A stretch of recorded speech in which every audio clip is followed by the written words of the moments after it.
되느니라 하시더라. 아멘. 오늘도 우리 사랑하는 성도들과 가정과 우리 교회 가운데에 하나님의 은혜와 평강이 충만하시기를 축복합니다. 여러분, 마태복음은 우선적으로 유대인들에게 복음을 전하기 위해서 기록이 되었습니다. 물론 2차적으로는 그 이후에 모든 하나님의 택한 자들을 위해 주어진 말씀이면 당연합니다. 그런데 여러분, 마태복음을 누가 기록했죠? 마태가 기록했습니다. 100점입니다.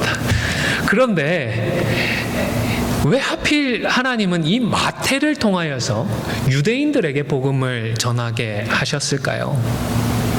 12명의 제자가 있는데 그 중에 하필 세리 마태를 부르셔서 유대인들을 향한 복음서를 기록하게 하셨던 것입니다. 이 마태는 가버나움에 있는 세관에서 일하고 있었던 세리였습니다. 그 당시 세리였으니까 돈은 많이 벌었을지 몰라도 유대인들에게는 마치 창기나 살인자처럼 그렇게 천한 자로 취급을 받았던 사람입니다. 사람 대접을 받지 못했던 사람입니다. 상종하지 않았던 그런 종류의 사람인 것입니다. 하나님은 왜 유대인들에게 그대로 호감이 될 수 있는 사람이나 인정받을 수 있는 사람을 불러서 유대인들을 위해 복음서를 쓰도록 하지 않고 그렇게 천대받고 멸시당하고 인정받지 못하고 조롱당하는, 모욕당하는 마태를 불러서 마태복음을 기록하게 하신 것일까요? 오늘 본문은 아마도 모르시는 분이 없으실 것 같습니다. 지고 딱 보고 마태복음 13장 1절부터네, 씨 뿌리는 비유 설교하는가 보다, 바로 깨닫는 분도 계셨을 것 같습니다. 저는 주일 설교 본문은 임의로 선정을 하지 않습니다. 혼자서 이 주일에, 다가오는 주일에 어떤 본문으로 설교를 해야 될까 고민하는 것도 사실은 어려울 때가 많고, 또 그냥 임의로 본문을 정하다 보면 목사가 의도 가지고 소위 성도 치려고, 개인 치려고 이 본문으로 설교한다, 이런 오해도 받기 싫어서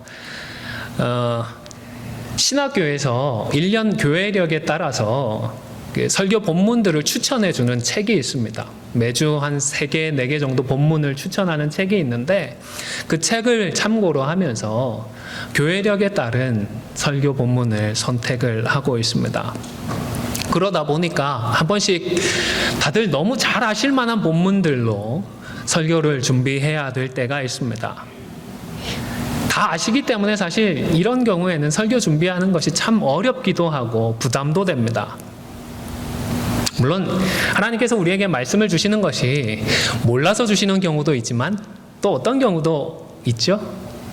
알지만 못하는 경우가 많기 때문에 잘해보자고 격려해 주시고 도전하시기 위해서 말씀을 주십니다. 이번에는 이 본문을 묵상하면서 제가 좀 특이한 점을 느꼈습니다. 당황스럽기도 했고 이상하기도 했습니다.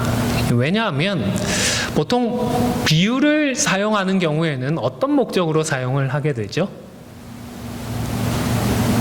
더 잘 설명을 해주려고, 더 잘 이해를 시키려고 비유를 들어서 설명을 하게 되는데, 그런데 오늘 본문에서 예수님은 정반대의 목적으로 비유를 사용하셨던 것입니다.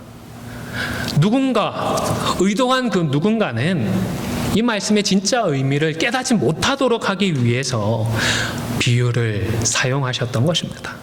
10절과 11절 말씀 화면을 보시면서 같이 한번 더 읽도록 하겠습니다. 시작.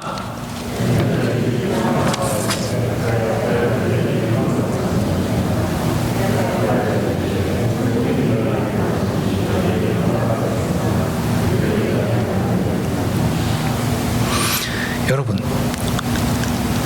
깨닫지 못하도록 방해하려고, 막아버리려고, 가로막기 위해서 귀 있는 자만 들으라며 비유로 말씀을 하셨던 것입니다. 천국의 비밀이 허락된 너희들에게는 알려주고 허락되지 않은 그들에게는 알려주지 않겠다고 말씀을 하시는 것입니다. 여기서 너희는 잘 아시듯이 제자들을 포함한 지금 주님을 따르고 있는 소수의 사람들을 의미합니다. 자, 그렇다면 천국 비밀이 허락되지 않은 그들은 누구일까요? 병행 구절을 보면서 좀 더 확인을 해보겠습니다. 마가복음 4장 11절입니다. 함께 읽겠습니다. 시작. 이르시되 하나님 나라의 비밀을 너희에게는 주었으나 외인에게는 모든 것을 비유로 하나니. 여기서는 너희와 누구로 구분을 하죠? 외인, 밖에 있는 사람으로, 다른 사람들로 구분을 하고 있고요. 또 누가복음 8장 10절도 함께 읽겠습니다. 시작.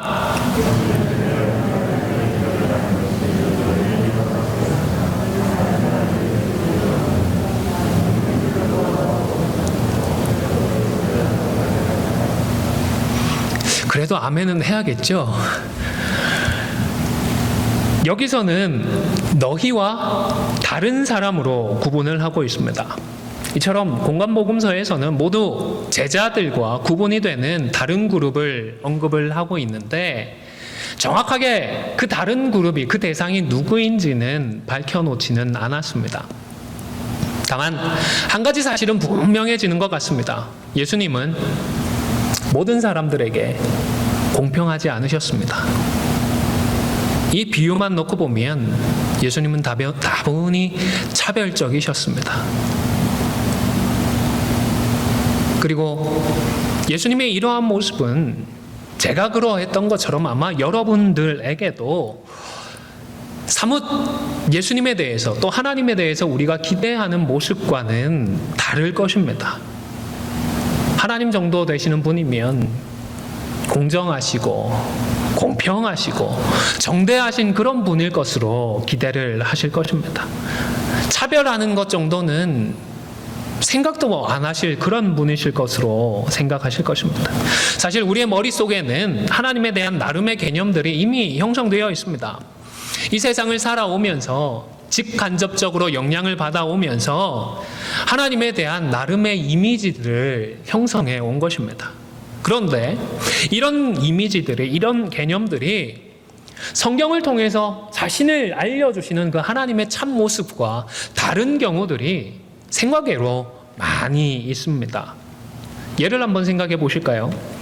여러분, 우리가 믿는 하나님은 질투하는 하나님이십니다. 믿으십니까? 믿기는 한데 좀 거시기 하시죠. 대답은 하셨는데 조금 그렇게 대답을 하시는 것 같은데 마스크 때문은 아니잖아요.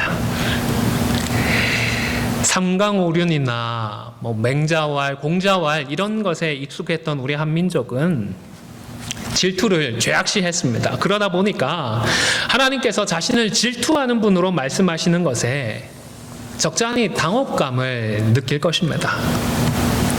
그러나 우리의 생각과 다른 하나님을 애써 무시하거나 외면할 것이 아니라 그렇게 자신을 알려주시는 하나님을 그대로 믿고 그대로 이해하기 위해서 노력을 해야 합니다.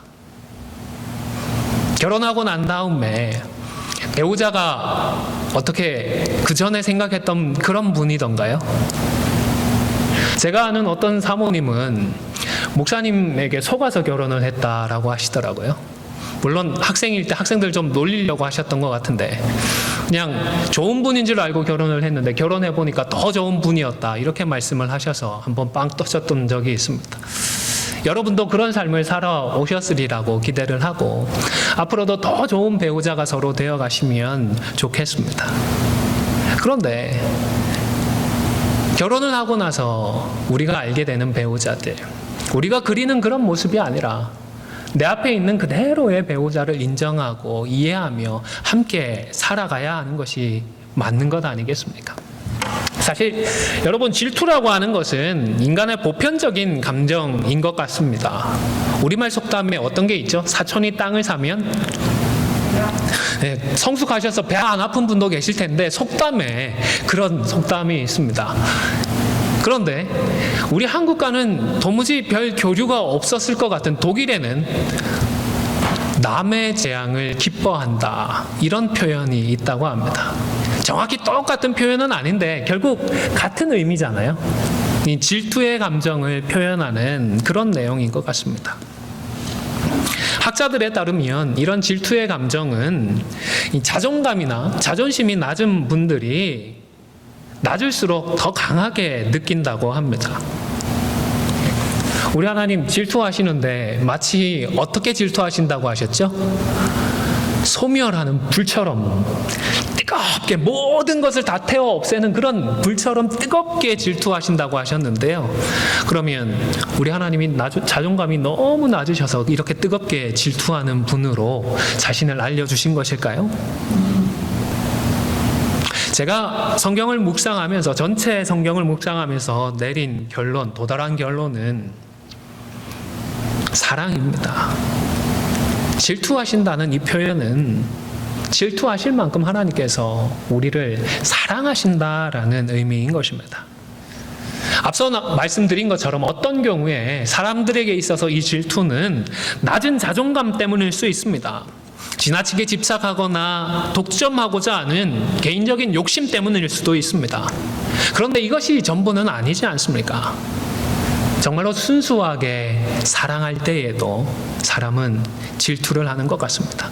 제가 아는 목사님 중에 아들들만 있다가 좀 늦게 40 넘어서 늦둥이로 딸을 보신 분들이 몇 분 있거든요. 그런데 한결같이 저를 만나면 아들하고는 딸이 너무 다르다며 딸 없는 저를 향해서 무한히 자랑을 하십니다. 그런데 그 자랑을 자세히 가만히 들어보면 딸 때문에 다른 사람을 질투도 하시는 것 같아요. 딸이 좋아하는 연예인들에 대해서 은근히 질투를 합니다. 딸이 가깝게 지내는 남자친구 얘기라도 하면 샘을 내시는 것 같아요. 여러분, 아버지들이 자존감이 남아서 이렇게 질투를 하고 샘을 내는 걸까요? 물론 예외적으로 좀 비정상적인 경우도 있겠지만 대부분의 아버지는 순수하게 딸을 사랑하니까 샘도 나고 질투도 하는 것 아니겠습니까? 다른 경우도 한번 생각해 보시기를 바랍니다. 아내에 있는 남편이 다른 여자를 만나고 또 남편이 있는 아내가 다른 남자를 만나는데 나는 질투 같은 것 하지 않고 대수롭지 않게 여기면서 그냥 쿨하게 넘어가겠다. 이런 태도가 과연 성숙한 태도일까요? 아끼고 사랑하는 이 부부라고 하는 독점적인 관계를 훼손하고 깨뜨릴 수 있는 이런 행동에 대해서 가만히 있을 사람은 아무도 없을 것입니다. 이처럼 하나님의 질투는 하나님의 사랑과 헌신을 보여주는 분명한 증거인 것입니다.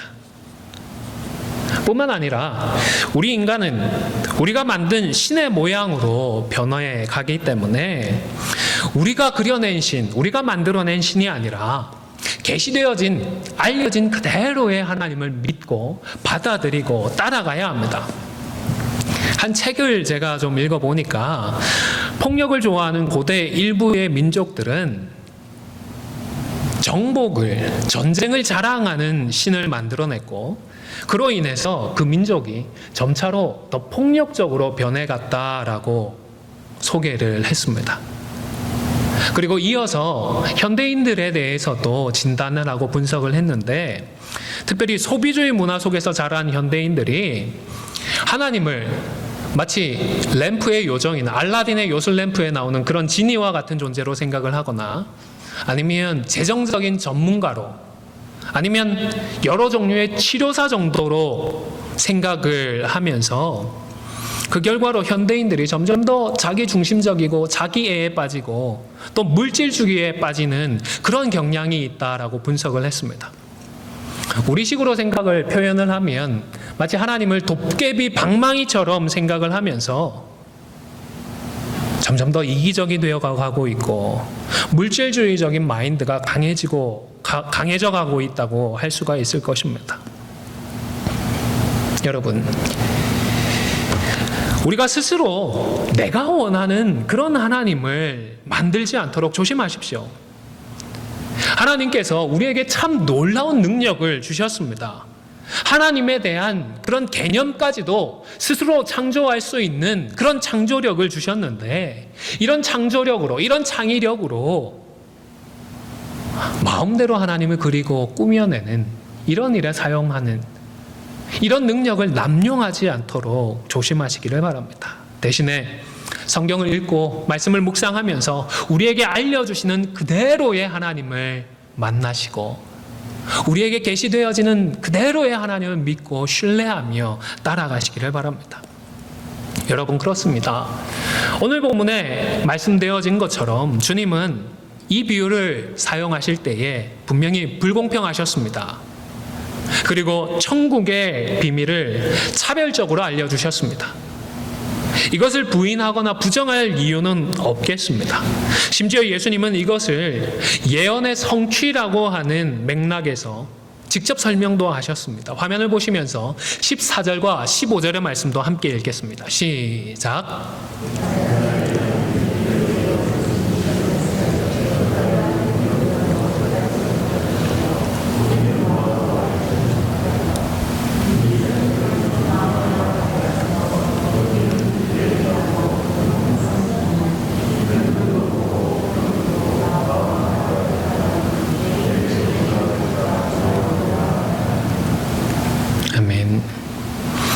예언대로 그들이 마음이 완악해져서 듣고 깨달을 기회조차 얻지 못하게 되었다라고 분명하게 말씀을 하셨던 것입니다.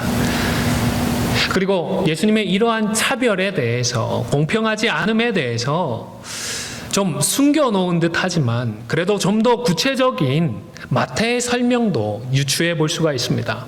오늘 본문 1절을 보시면 어떤 단어로 시작을 하고 있죠? 예수께서 집에서 나가시는데 언제 나가셨다고요? 네, 그 날이라고 마가나 누가와는 좀 다르게 기록을 해놓고 있습니다.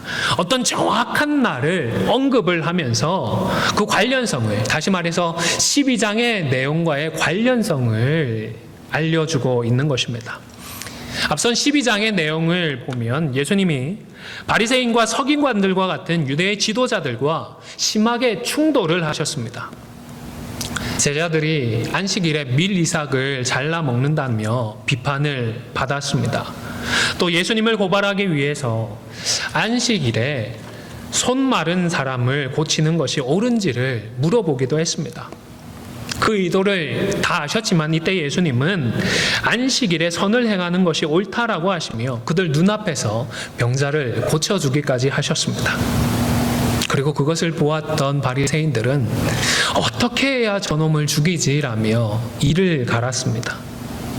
또 예수님께서 귀신 들린 자를 고치셨는데 바리새인들은 귀신의 왕 바알세불의 힘을 힘입어 귀신을 쫓아낸다라며 예수님을 모함했습니다.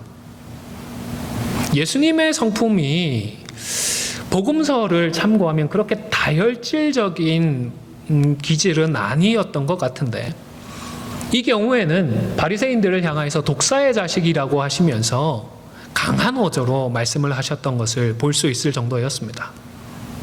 자, 그렇다면 예수님께서 불공평하고 차별적으로 보이는 이 일을 하시는 이유가 무엇일까요?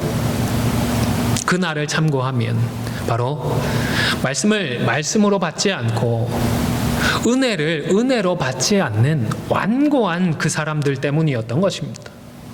물론 그 사람들은 겉으로는 말씀을 잘 듣는 척하고 있었습니다. 속은 시커머해서 예수님을 트집 잡을 꼬투리나 생각을 하고 있었지만 겉으로 볼 때에는 멋진 옷을 입고 온화한 태도를 취하면서 예수님의 말씀을 잘 경청하고 있었던 것입니다.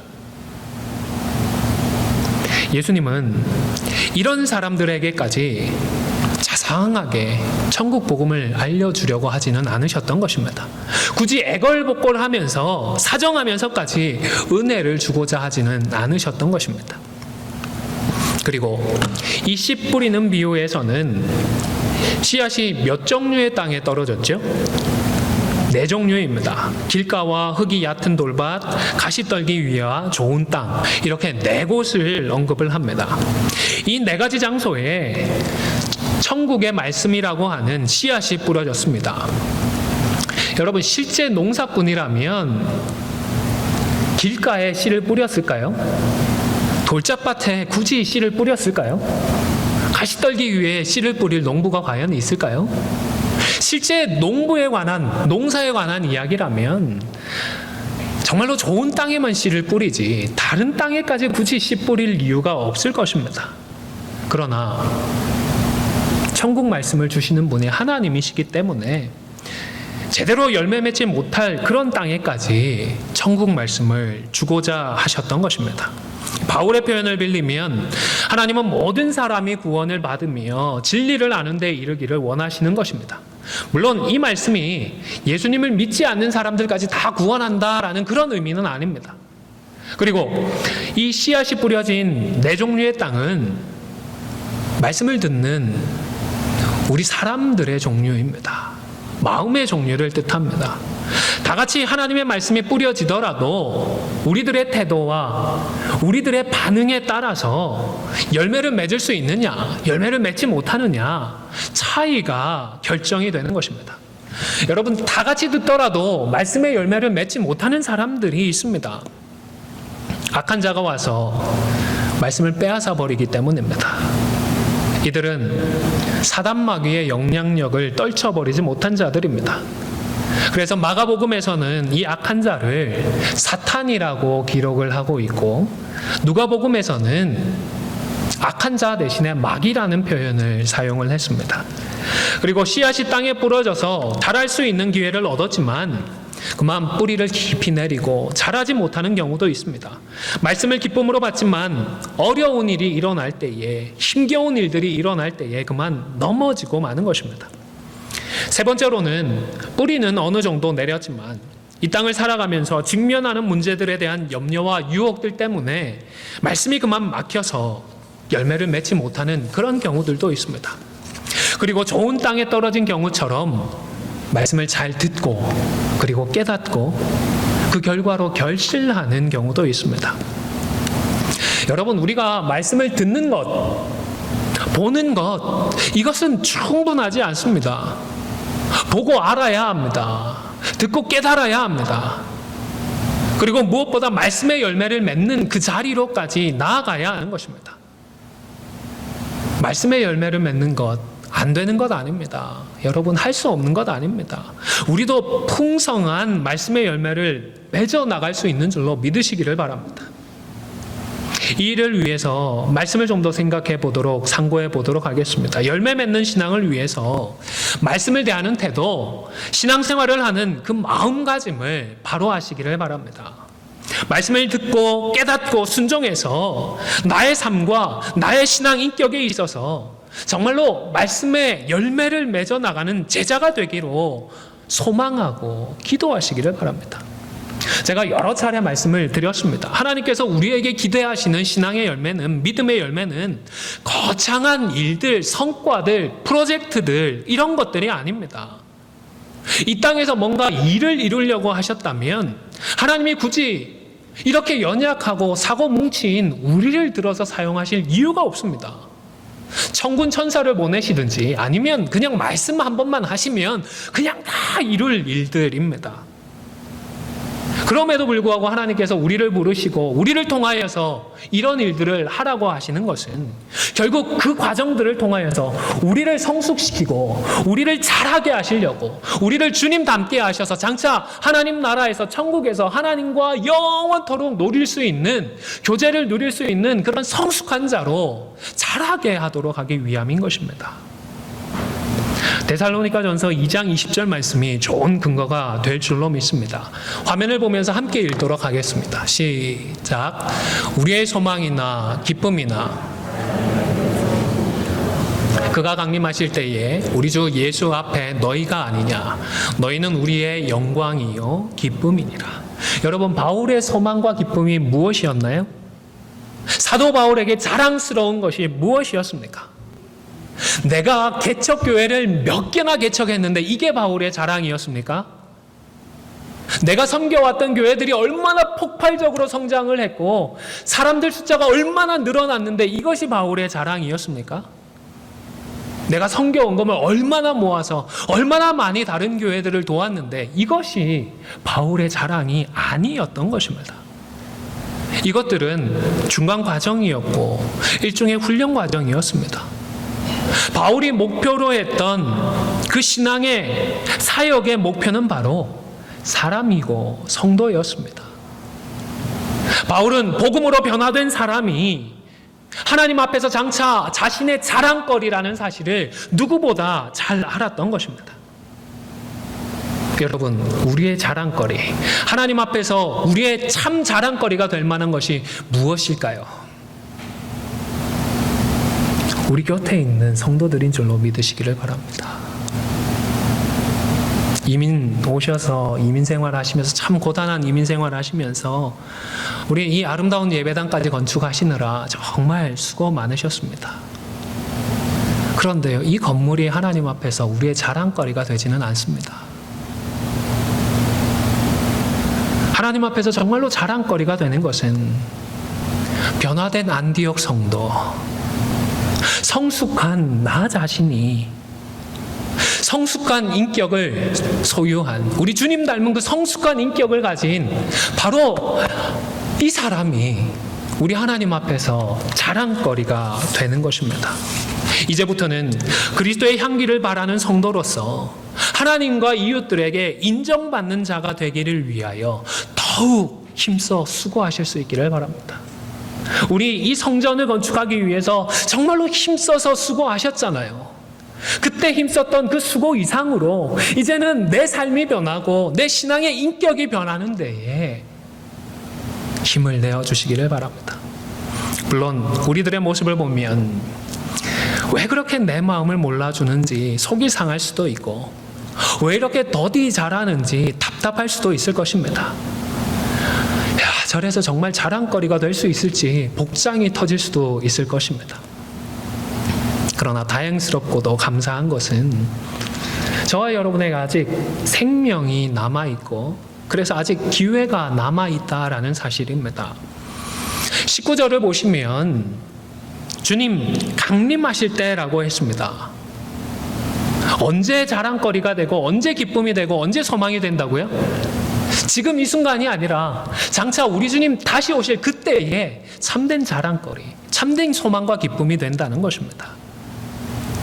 비록 우리 각자에게 그때까지 얼마나 많은 시간이 남아있는지는 알 수 없지만, 그래도 오늘 함께 예배를 드리고 있는 우리 모두에게는 기회가, 시간이 남아있습니다.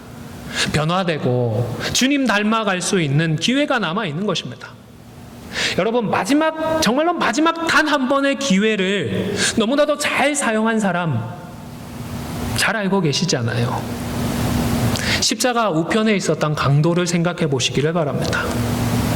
사실 이 사람의 성화에 대해서는 참 뭔가 말하기가 애매한 것이 사실입니다.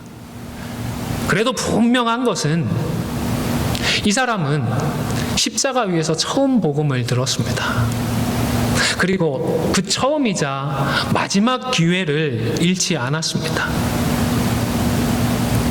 처음이자 그 마지막 순간에 그는 믿음을 사용했습니다. 예수님과 예수님의 말씀에 대해서 겸손하고도 즉각적인 순종을 했던 것입니다. 여러분, 열매 맺는 신앙을 위하여서 하나님의 말씀을 대하는 태도, 신앙생활하는 그 마음가짐을 정말로 바로 할 수 있기를 바랍니다. 그리고 두 번째로, 우리가 듣는 것과 믿음과 결부시키는 수고와 노력을 해야 합니다. 히브리서 4장 2절 말씀을 함께 읽겠습니다. 시작.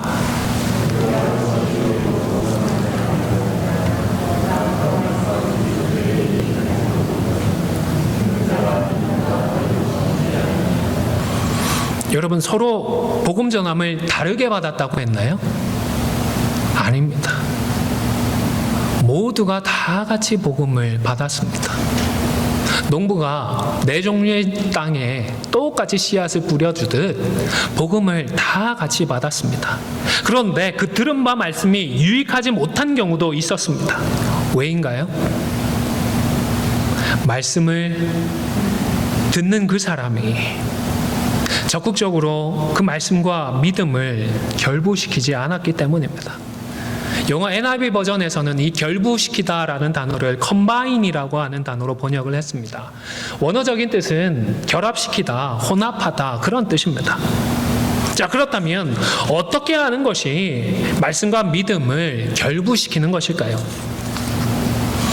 서두에 말씀을 드렸듯이 마태복음은 유대인들이 생각하기에 사람 대접받을 자격이 없는 세리 마태가 기록을 했습니다.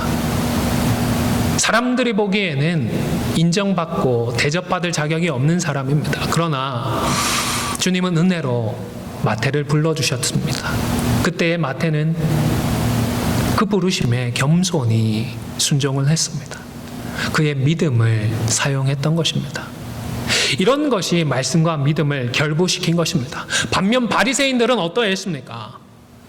그들에게 은혜로 주어진 안식일 조항을 그들의 믿음과 결부시키지 않고 예수님을 비판하고 심지어 예수님을 살해하기 위한 근거로까지 사용을 하려고 했습니다.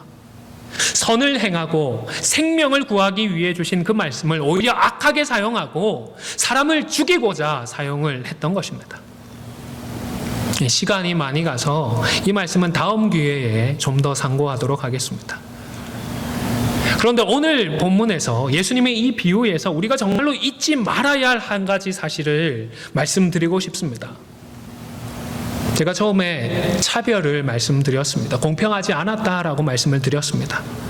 그런데 이것은 그런 대접을 받을 자격이 있는 사람들을 차별하는 것이 아니었다라는 사실입니다. 마태만 자격 없는 사람이 아니었습니다. 바리새인도 서기관도 모든 유대인들도 그리고 우리 모두가 말씀을 받을 자격이 없는 자들입니다. 길가나 돌짝밭이나 심지어 좋은 땅이라고 하더라도 천국의 이 말씀은 아무도 받을 자격이 없는 그런 사람들입니다. 아무리 좋은 땅이라고 하더라도 자격이 없는데 농부 되시는 하나님께서 사실 그 전에 차별 없이 은혜로 뿌려주셨던 것입니다. 사실상 이 차별은 차별이 아니라 은혜입니다. 자격이 없는 자이지만 그 중에 일부에게라도 베풀어 주시는 하나님의 선물인 것입니다. 따라서 은혜의 그 말씀을 나에게 주시는 하나님의 그 은혜의 말씀을 감사함으로 받고 또 겸손함으로 받아서 그 말씀을 우리의 믿음과 결부시켜 나아가야 하는 것입니다.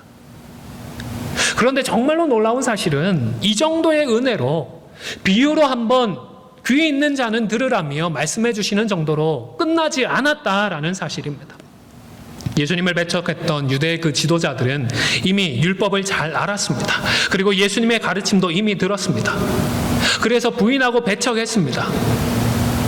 그렇기 때문에 예수님은 마치 공평하지 않으신 것처럼 차별하시는 것처럼 귀 있는 자나 들으라며 비유로 말씀을 하셨습니다.